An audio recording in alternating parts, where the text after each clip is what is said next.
A paz do Senhor, minha amada irmã e meu querido irmão. Que as bênçãos do Rei Jesus estejam sobre a tua casa, sobre a tua família. Eu tenho uma palavra de Deus para o teu coração. Deus, quando Ele quer te abençoar, ninguém pode impedir. Se for possível, Deus Ele tira a vida para te dar a vitória. Eu quero deixar uma palavra aqui no 2 Samuel, capítulo 6, versículo 10 e 11. Só antes de eu ler, logo após estaria orando e abençoando a tua vida. Se não é inscrito, eu convido a se inscrever no canal. Esteja prestando a notificação e deixando aquele like. A palavra do Senhor vai dizer dessa forma: E não quis Davi retirar para si a arca do Senhor para a cidade de Davi, mas Davi fez levar a casa de Obed-edom o geteu. E ficou a arca do Senhor em casa de Obed-edom o geteu 3 meses. E abençoou o Senhor Obed-edom e toda a sua casa. Amados, essa aqui é uma palavra poderosa da parte do Senhor. Para nós entender essa história de Obed-edom, a Bíblia vai dizer que Ofni e Finéias, eles vão para a batalha e levam a arca do Senhor. Só que Ofni e Finéias estavam em pecado. Deus permitiu que os filisteus matassem Ofni e Finéias.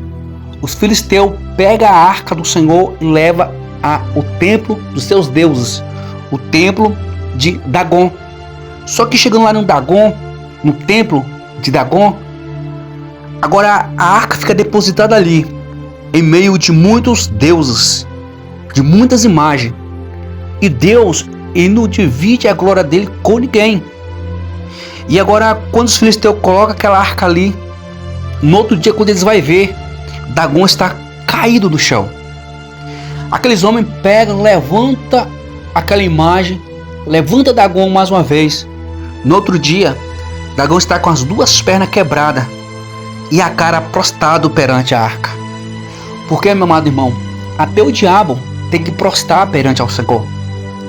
E os filisteus sem saber de entender nada.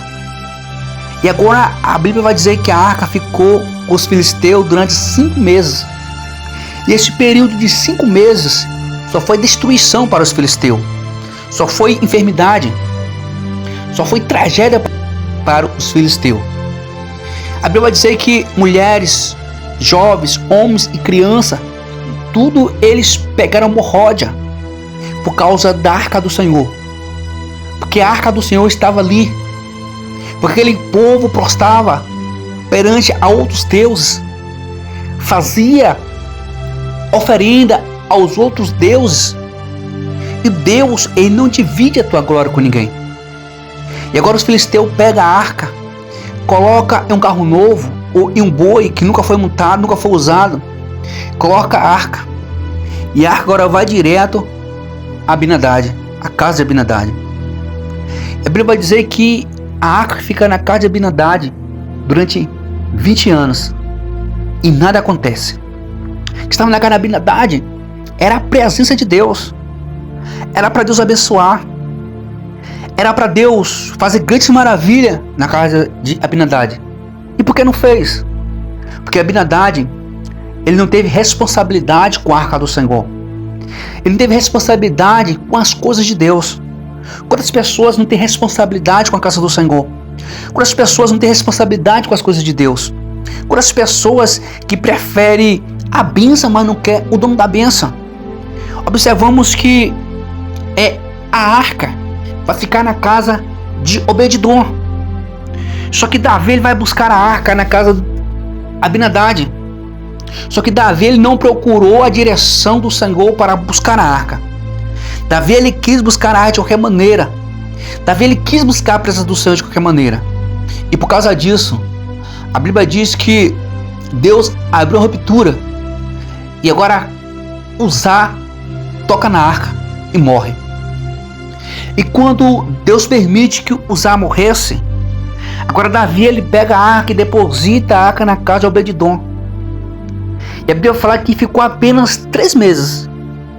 E agora Deus abençoou a arca de Obed-edom de tal maneira que aquela terra que não era fértil começou a produzir. Aquela casa que era uma casa de taipa, de barro, com 3 meses agora virou uma mansão. Os gados começou a triplicar durante 3 meses. E alguém contou para Davi: ó Davi, Obed-edom está sendo abençoado pela presença do Senhor. E agora Davi, ele buscou a Deus como ia trazer a arca para Jerusalém. Porque a arca não é trazida nas costas de animais, mas sim dos levitas.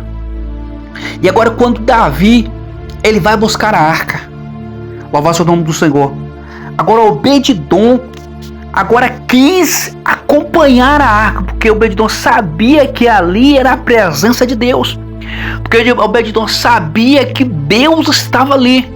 Minha amada irmã e meu querido irmão, quantas vezes Deus ele quer nos abençoar, quantas vezes Deus ele quer fazer coisas tremendas em nossa vida, só que nós tomamos direção diferente. Só que porém, aleluia, nós não buscamos a presença, nós não buscamos o Senhor. Queremos muitas vezes o dono, queremos muitas vezes a bênção, que não queremos o dono da bênção, que é Deus. Quantas vezes você prostra perante a outros deuses e esquece de buscar o verdadeiro Deus? Observamos que Obed-edom foi tão abençoado, que Obed-edom agora foi cuidar da arca do Senhor. Obed-edom foi cuidar da presença do Senhor. Aleluias, porque Obed-edom sabia que o Deus da multiplicação estava com ele. O Deus que criou o céu e a terra estava ali. E quando Davi ele soube que Deus abençoou Obed-edom, Davi agora quis buscar a arca, porque Davi sabia que ali era a presença de Deus, que Deus estava no negócio. Amados, busca a presença do Senhor. Você quer que Deus ele faz algo tremendo na tua vida. Buscar primeiro o reino do céu e a sua justiça, e as demais coisas serão acrescentadas. Quero estar fazendo oração? Convido você a orar comigo. Entrega todos os caminhos na mão do Senhor. Entrega a tua fé, tua confiança em Deus. Assim como Deus abençoou Obed-edom, Deus vai abençoar a tua vida. Assim como Deus multiplicou os bens de Obed-edom, vai multiplicar os bens da tua vida. Assim como Deus abençoou o casamento, os filhos de Obed-edom, Deus vai abençoar teu casamento e teus filhos. Você crê? Você botou nos comentários. Vamos estar orando. Pai, neste momento, Pai, eu quero orar, Senhor, pela vida de cada pessoa que está me ouvindo neste momento. E te pedir, Senhor, assim como o Senhor abençoou a vida de Obed-edom, abençoa, Senhor, a vida para essa pessoa. Abençoa a vida desse homem, abençoa a vida dessa mulher, abençoa, Deus, os filhos. Abençoa, Senhor, aonde essa pessoa colocar a planta dos pés, para colocar a mão, venha ser abençoado. Meu Deus e meu Pai, que o Senhor venha multiplicar, Senhor, que a sua multiplicação, Senhor, venha ser sem medida, recalcada e transbordante, Pai, na vida de cada um. Pai, repreenda, Pai, todo o mal. Repreenda, Pai, toda a fúria do inimigo. Repreenda, Pai, toda a estratégia, Pai, do inimigo, Pai, neste momento, Pai, sobre a vida dessa pessoa. Meu Deus, o diabo quer colocar o espírito da pobreza, Senhor, sobre essa pessoa. O diabo, Pai, quer colocar, Senhor, o espírito, Senhor, ali de mitiguez. Mas em nome de Jesus está sendo repreendido. Mas em nome de Jesus esse demônio está caindo por terra. Deus, se tiver uma pessoa, Pai, com enfermidade, Pai, Senhor, em teu nome, Senhor, eu te peço, repreenda. Repreenda, Pai, todo mal. Repreenda, Pai, toda enfermidade, Pai, que vem cair por terra em nome de Jesus. Em nome de Jesus essa enfermidade está caindo por terra. Senhor, tiver com uma pessoa, Pai, com espírito, Pai, de depressão, Jesus esteja curando, Pai. Esteja libertando, Pai, deste mal. Meu Deus, não vai achar, Pai, que nada, Pai, venha acontecer. Pai, eu quero te apresentar, Pai, a cada inscrito que pediu oração, que colocou, Pai, nos comentários. Esteja, Pai, visitando este momento. Esteja, Senhor, curando. Esteja, Senhor, libertando.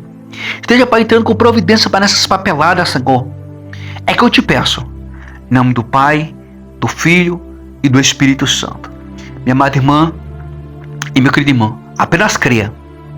Creia no Senhor Jesus Cristo. Começa agora a dar valor às coisas de Deus. Começa agora, aleluia, a pegar mais com as coisas de Deus. E você vai ver a multiplicação que Deus irá fazer na sua vida. Fique com Deus. Até o próximo vídeo.